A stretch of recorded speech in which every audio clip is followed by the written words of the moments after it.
Mahigit 3,000 punla itinanim sa pagdidiriwang ng Philippine Arbor Day sa bayan ng San Sismira. Pakinggan natin ang mga balitang yan mula kay Lister Makalintal. Lister? Magandang umaga mga kapartners. Nakisa ang lokal na pamahalaan ng San Sismira at iba't ibang sektor sa pagdiriwang ng Philippine Arbor Day noong Hunyo 25, 2026 sa pangunguna ni Mayor Abe Bagasin.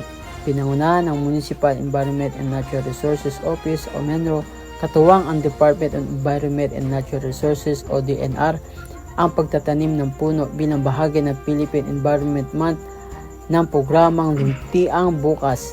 Naglaan ng DNR Senlo San Sismira ng 3,100 katutubong punla para sa mga aktibidad sa ilalim ng National Greening Program o NGP at iba pang foreign registration site upang mapalawak ang rehabilitasyon ng kagubatan at mapalakas ang pangangalaga sa kalikasan laban sa epekto ng climate change.